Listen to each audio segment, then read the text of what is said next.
Hey everyone, today I am doing a very unprofessional review of the MG Kampfer that I just painted and built. I say unprofessional because I'm just going to be doing this review with my cell phone camera and microphone.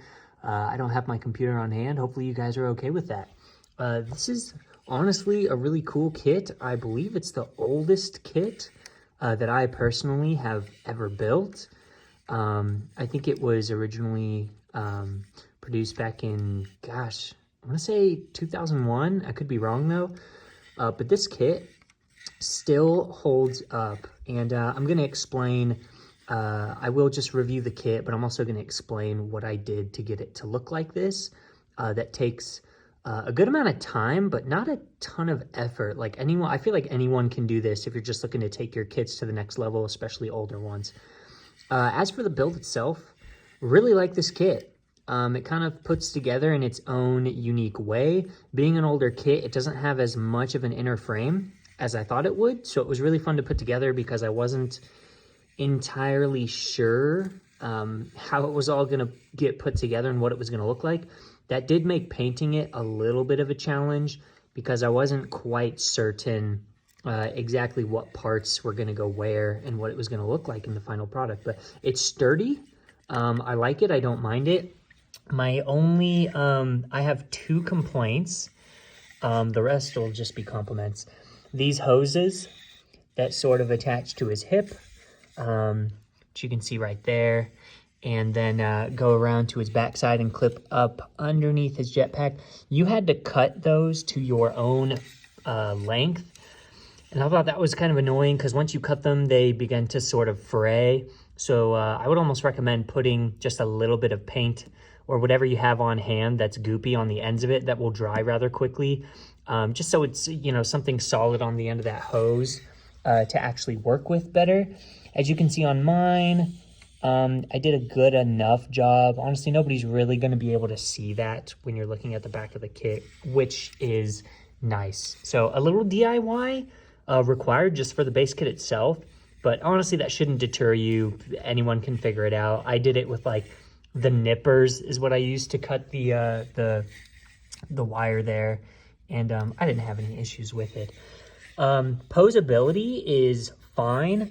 The feet are massive on this guy, and he's got one joint in the toes. His toes can sort of bend downward, as you can see there, and that's it. His feet look massive, and no, he doesn't have any other angles that his feet can move at. I know it looks like that might be 2 separate pieces, but it is actually, no, I haven't painted the bottom of his feet yet. I need to, but you can see that is actually just one solid piece of plastic all the way around. But I think his flexibility is good enough. I'm not going to be posing this guy a ton. He comes with some really cool weapons. You can see here that he's currently holding the shotgun, which looks really nice. It's the bare plastic right now. I've painted him, as you can see, but I haven't done any painting whatsoever to his actual accessories.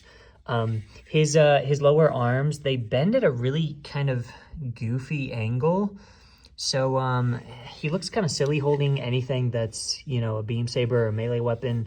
But honestly, if he's holding one of his own weapons, you know, the bazooka or anything else, he looks just fine. And speaking of accessories, he comes with a ton of weapons, which are all really cool. If you want to get yours to look like this, it didn't take a lot of work. I simply went for a blue metallic from the Mr. Color line. It's just the basic blue metallic. I cut all the pieces out, and then I painted all the pieces that I knew were going to be an outer shell. Painted them all metallic blue, and then actually, instead of stickers, I used silver paint around that spike and around his head spike there, and I think it turned out great.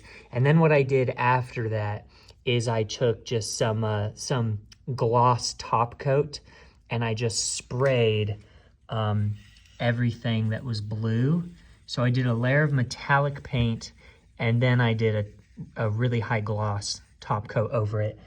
And then for all his inner bits, all the black stuff that you can see here, I did Mr. Metallic. I believe it's called Dark Iron. And I really like this paint because it has sort of a rough, scratched up feel to it if you apply a light coat. And I think that makes it look a little more realistic, rugged and worn.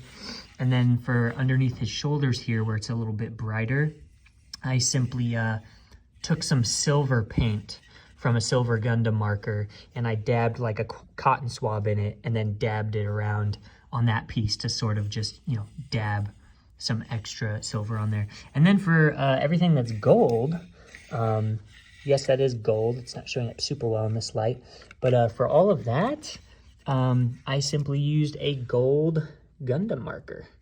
And I think that all turned out really nicely. And then same with any scratches that you see, I just dabbed some of that silver paint before I applied the gloss coat.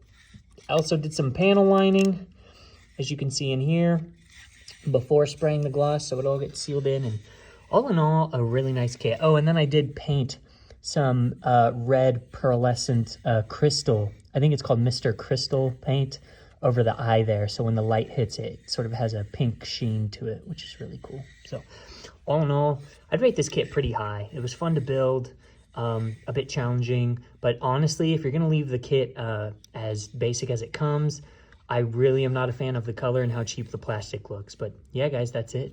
Hope you enjoyed the video.